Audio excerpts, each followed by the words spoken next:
자, 모두들 반갑습니다. 강태공입니다. 자, 금일은 포스코 퓨처보다도 더 크다. 반덤핑 관세 소식에 10배 성장할 2차전지 이 기업, 과연 어떤 기업인지 대한 한번 이야기를 좀 해보려고 합니다. 자, 방송 전 늘 말씀드리는 여러분들의 좋아요, 구독하기, 댓글까지 너무나 많은 힘이 된다 말씀드리면서 오늘의 방송 시작해보도록 하겠습니다.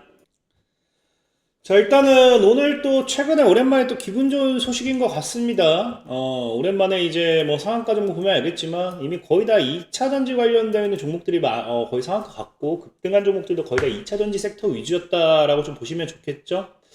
뭐 국일제지 같은 경우도 사실 뭐 거래 재개 여파도 있긴 하지만 과거 그래핀이라는 모멘텀으로 어찌저찌 2차 전지로도 또 한 번씩 딱 엮었던 그런 이슈도 있었기 때문에 사실 뭐 전체적인 2차 전지 강세가 또 많은 투자자분들에게 즐거움, 또 그동안 많이 몰렸던 분들에게는 또 기대감을 가지고 오는 그런 시장이 아니었나 좀 생각해보고 있습니다.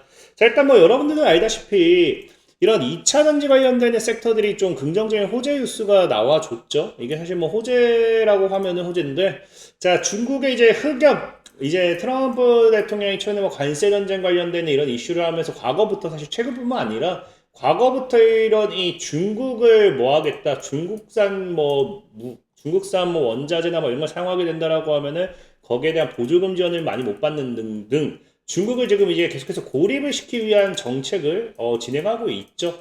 그러다 보니까 이번엔 역시도 반덤핑 관세를 해가지고 결국에는 흑연 관련되어 있는 및 응급제 관련되는 부분에 관세를 부과하게 되면서 오히려 뭐가 되었다. 우리들 예전부터 나오는 중국이 뭐 이 2차 전지 관련되는 부분에 있어서 어떤 제재를 받는다라고 하면은 우리나라 국내 2차 전지주들이 오히려 반사익을 받을 거다라고 하면서 저가 매수세가 굉장히 많이 몰렸다라는 거예요.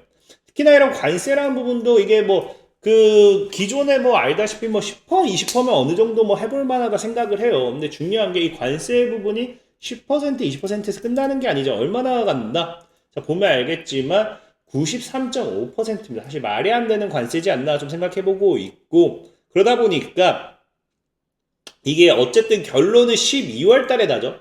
12월 달에 나는데 중요한 건 이거예요. 이미 93.5%에 대한 예비 반덤핑 관세를 부과할 것이라고 밝혔으면서 여기에 따른 여기에 따른 뭐를 지금 받기 시작했느냐?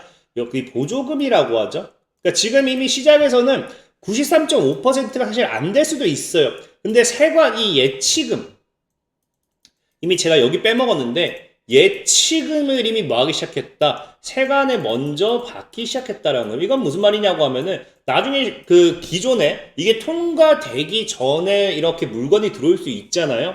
그러다 보니까 관세 확정전에 대해서 물건이 먼저 들어오게 되면은 12월 달에 이제 관세가 확정이 된다라고 했을 때 이 예치금에 대한 걸 그대로 가져가게 되는 거고, 만약에 관세가 93.5%보다 좀 아래로 들어온다라고 하면은, 확정된다라고 하면은 그 전에 받았던 부분에 있어서 이 현금 예치금에서 빼고 그 다음에 세금으로 가져가겠죠.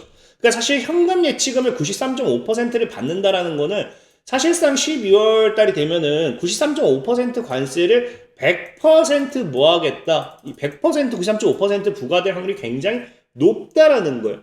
그러다 보니까 지금 당장 뭐 하게 된다. 이런 부분이 앞으로 이제 흑연이라든지 이런 부분에 있어서 굉장히 어찌 보면은 중국 같은 경우는 아니면 미국 같은 경우 기존에 뭐 여러분들 알다시피 중국의 이 흑연을 사용해서 배터리를 생산했던 그런 기업들은 타격을 입을 수밖에 없는 상황이겠죠.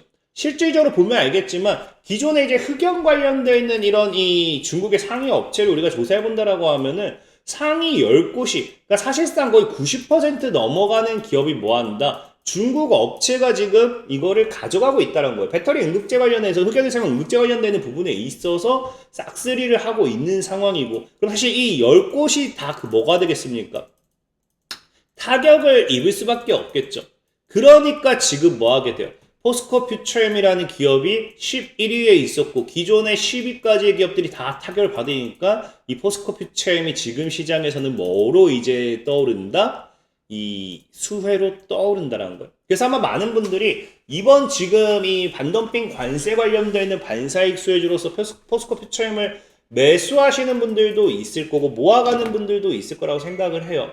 근데 이게 뭐 틀린 건 아니에요. 실제로 포스코 퓨처엠 같은 경우도 보다시피 과거에 흑연 생산 위한 자회사를 설립하면서 이 실질적인 중국에 대한 이 흑연 수출, 뭐 미국 내 수출이 제한된다라고 하면 우리나라 시장에서 반세를 받을 수밖에 없는 부분이고, 그 다음에 이 미국, 그 중국 내에서도 당연히 흑연을 통한 응급제 관련해가지고 이런 것들 역시도 추가적인 수출에 대해서 있어서 어느 정도 제재가 가해진다라고 하면은 미국 같은 경우는 응급제 양산 능력이 없기 때문에 우리나라 포스코 퓨처엠이 엄청난 수혜를 받고서 가파른 성장 탄력을 받을 수도 있다라는 거예요.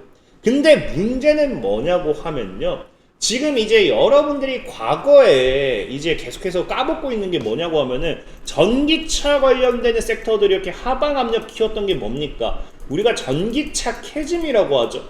전기차 캐즘이 왜 생겼느냐? 뭐 화재에 대한 부분도 있고, 그 다음에 뭐 2번은 뭐 당연히 화재니까 안전성, 그다음에 뭐 주행거리, 충전시간 이런 것도 있겠지만, 세 번째로는 가격이에요, 가격. 그러니까 기존에도 이 리튬 배터리의 비싼 가격 때문에 좀 저가로서 응급제 배터리, LFP 배터리 이런 것들로 대체가 되면서 저가형 전기차가 출시가 되고, 여기서 가격 전쟁이 좀 어느 정도 먹혀들었나 싶었지만 또 뭐했습니까? 트럼프 대통령이라든지 이거 보조금 삭감 뭐 이런 것들도 함께 부각이 되면서 결국에는 전기차 캐즘 시장이 따라오기 시작했습니다. 근데 중요한 건 뭐다? 지금은 흑연 응급제를 지금 이렇게 반덤핑 관세를 하면은 포스코 퓨처엠의 수혜를 받을 수는 있겠죠. 근데 문제는 뭐다? 방금 얘기했던 그대로 이 배터리 가격 상승은 불가피하다라는 거예요. 어쨌든 우리나라 제품을 사용한다 하더라도 당연히 중국의 저가형 배터리보다는 비쌀 수밖에 없습니다. 이것이 당연히 뭐가 될 수밖에 없습니까? 차량 가격에 또 영향을 끼칠 수밖에 없어요. 그게 아니라 하더라도 지금 기존에 뭐한다? 미국 내 배터리 공장을 운영하거나 만들었던 추가 설립했던 기업들 같은 경우는 기존에 중국산 흑연을 가지고 옴으로써 배터리를 생산했는데 한국산 제품으로 한국산 흑연으로 또 대체가 된다라고 하면 이 역시도 뭐가 돼요? 역시나 단가 상승이 결국엔 또 뭐가 됩니다? 차량 가격에도 또 영향을 끼치겠죠. 그러다 보니까 지금 시장에서도 얘기하는 게 핵심 원료로 통상 배터리 원가를 차지하는 비중은 8% 미만이기 때문에 굉장히 작을 것 같지만요. 차량 한 대당 가격이 지금 139만, 약 140만 원 이상이 추가적으로 들 수도 있다라는 거예요. 근데 전기차 같은 경우는 여러분들이 뭐 아실지 모르겠지만 실질적으로 보다 좀 싼 가격에, 정말 여기서 내가 지구를 생각해가지고 전기차 타야지 하는 사람 과연 몇 명이나 되겠어요. 전기차 같은 경우가 아무래도 보조금이라든지 이런 것들, 그래서 싼 가격에 전기차를 찾는 분들이 굉장히 많아요. 그래서 실질적으로 100만원, 200만원 가지고도 굉장히 민감하게 반응하는 게 전기차 시장입니다. 그래서 이거 굉장히 어느 정도 이게 뭐가 된다, 이 소비자 부담으로 또 연계되면서 다시 캐즘 현상이 일어날 확률도 굉장히 높다라는 거예요. 특히나 지금 뭐 파나소닉 같은 경우도 얘기하는 게 배터리 제조 단가에 직접 반영될 수밖에 없기 때문에 이거는 무조건 반영된다, 오른다 봐야 되는 거고, 그래서 테슬라 같은 경우도 미국 뭐 트럼프 대통령의 뜻을 받아가지고 미국 관련 공급업체 관련해가지고 뭐 어떻게 해보겠다라고 얘기는 하고 있지만 뭐합니다? 양산에 필요한 품질 수준이 미국 내는 없다라는 거예요. 그럼 결국에 어쨌든 포스코 퓨처엠이 여기에 대해서 반사이익을 받든지 말든지가 중요한 게 아니라 뭐가 된다? 단가 상승에 따른 사실상의 이런 전기차 캐즘 현상으로서 다시 한번 2차 전지주들에게 또 다시 하락 압력이 가해질 수도 있다는 거예요. 그러다 보니까 과연 이게 이 흑연 관련되는 응급제 시장이 지속적으로 성장할 수 있을까, 꾸준히 나아갈 수 있을까에 대한 의문을 제기해봐야 되는 거고, 그래서 저는 오히려 이번 반덤핑 관세 때문에 떠오르는 게 뭐가 되느냐, 바로 이제 같은 응급제라 하더라도 실리콘 응급제를 여러분들에게 얘기하고 싶은 거죠. 2024년도부터 나왔던 거예요. 실질적으로 이제 옛날부터 얘기했던 게 흑연의 가장 큰 메리트는 저가밖에 없습니다. 저가, 싸다. 중국의 저가 물질 공급에 따른 저가 물량에 따른 이 저가 메리트밖에 없는데 24년도에도 계속 얘기했던 게 이 저가 흑연은 결국 질 거다. 실리콘 응급제가 계속해서 성장할 거다라고 이야기를 했던 거고요. 실질적으로 그래서 SK 이노베이션 같은 경우도 과거에 보면 뭐라고 합니까? 결국에는 천연 흑연 비중은 점차 축소될 거다. 그러면서 실리콘 응급제가 그 자리를 대체할 거라고 이제 바라봤고요.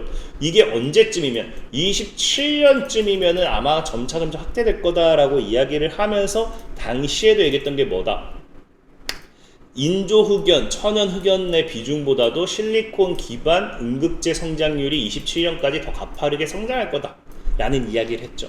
그래서 실질적으로 이제 실리콘 응급제 같은 경우는요, 일반 응급제보다도 에너지 밀도가 10배가 높기 때문에 우리가 전기차의 가장 큰 문제라고 꼽히는 뭡니까? 충전 속도를 굉장하게 단축시킬 수 있죠. 그 다음에 이제 배터리 용량 또한 굉장히 늘릴 수 있습니다. 지금까지 늘 제기가 됐던 2차 전지주들 전기차에 대한 굉장히 불편한 부분들, 이런 것들이 다 해소가 되는 부분이기 때문에 그만큼 각광받을 수밖에 없을 부분이고요. 그러다 보니까 이런 부분이 앞으로 실리콘 기반으로서 성장될 거다라고 했는데, 중요한 거는 이게 76% 성장이다 라고 하는데 이게 27년도까지입니다. 근데 중요한 거는 이게 우리가 35년까지 보잖아요. 올해 기준으로서 35년까지 보면요, 지금 지난해 기준이 뭡니까? 응급제, 실리콘 응급제 시장이 1.3% 정도 성장했다고 보고 있어요. 근데 2035년도까지는 이걸 지금 얼마? 6%까지 성장한다라고 하거든요. 6%니까 퍼센테이지가 얼마 안 되네라고 할 수 있지만, 실질적으로 24년 대비 5배 가까이라고 하면요, 굉장히 성장률이 가파르다라는 거고요. 이게 지금 퍼센테이지로 5배지 실질적인 뭐다? 이제 응급제 시장에 대한 이런 톤수로 이제 환산하게 된다라고 하면요, 작년보다 2035년까지 보면 시장의 성장성은 10배까지도 더 성장할 거라는 거겠죠. 그만큼 오히려 실리콘 응급제 시장의 가파른 성장세를 우리가 기대해 볼 수 있는 거고, 이게 기존에는 이 흑연 뭐예요? 저가 흑연에 따른, 그러니까 흑연이 가격적인 메리트가 더 크잖아요. 저 실리콘 응급제 시장 성장성이 그럼에도 억눌림에도 2035년도에는 10배까지 예상했어요. 근데 이제 흑연에 대한 부분이 이게 저가의 메리트가 이번 관세를 통해 가지고 사라진다라고 하면요, 실리콘 응급제 시장은 보다 더 가파르게 성장할 수밖에 없습니다. 그렇기 때문에 실리콘 응급제를 지금 오히려 우리가 기회로서 한번 노려보는 게 좋지 않나 좀 생각해보고 있고요. 근데 다만 실리콘 응급제 시장 같은 경우도 실질적으로 여러분 찾아보면 아시겠지만 거의 다 중국이에요. 일본이 뭐 껴있긴 합니다만은 상위권은 역시나 또 다 중국입니다. 그래서 사실은 뭐 한국은 여기 없다 하지만, 그럼에도 우리나라 실리콘 응급제 관련돼 있는 기업들도 가파르게 또 성장하는 만큼 언제든지 이 상위권에 또 올라올 수 있어요. 그런 부분을 기대해 보면서 오히려 매수세라든지 이런 것들 좀 해보기 좋지 않나 생각해 보고 있고, 자, 그런 관점에서 여러분들이 좀 눈여겨보면 좋을 만한 기업이, 저는 개인적으로 제이오라는 기업에서 실질적으로 오늘 같은 경우도, 오늘인가요? 7월 21일이죠. 오늘 같은 경우도 제이오가 뭐 했다? 다들 이제 반덤핑 관세에 의해서 다른 2차 전지를 보고 있을 때 갑자기 실리콘 응급제 관련되어 있는 뉴스가 나오면서 고성장 수혜 기대감의 뉴스가 나오기 시작하죠. 자, 그러면서 보면 알겠지만 제이오 같은 경우는 뭐까지 하기 시작해요? 국내 보기 드문 기업으로 평가받고 있는, 그러면서 전 세계 유일, 어디 갔지? 세계 유일의 기업으로 평가받고 있는 그 탄소 나노튜브용 분야긴 해요. 근데 이 탄소 나노튜브 같은 경우도 실리콘 응급제 성능을 향상시키기 위한 핵심적인 역할을 하는 첨가제이기 때문에 어떻게 보면 차세대 배터리 소재 개발에 있어서 사실상 필수적인 소재로 보고 있어요. 인식되고 있는데, 이게 뭐하고 있다? 세계 유일이란 거, 세계 유일 기업. 그만큼 굉장히 어느 정도 우리가 이 제이오에 대한 기업에 있어서 충분히 기대해 볼 수 있지 않나 좀 생각해 보고 있고요. 자, 그러면서 제이오 같은 경우가 최근에도 뭐 한다? 실적이 작년에 적자였어요. 근데 올해 초 이미 흑자 전환을 했습니다. 1분기에. 근데 이런 꾸준한 실리콘 응급제 관련되어 있는 모멘텀까지 막 부각된다라고 하면은 올해 성장 모멘텀이 보다 가파라지지 않을까. 그럼 지금 자리에서 봤을 때는 오히려 삼각수렴대 돌파하면서 강한 상방까지도 치고 올라갈 수 있는 기업이 제이오가 되지 않을까 좀 생각해보면서 오늘의 방송 마무리하도록 하겠습니다. 자, 지금까지 강태공이었고요. 여러분들 좋아요, 구독하기, 댓글까지 너무나 많은 힘이 된다 말씀드리면서, 자, 모두들 안녕.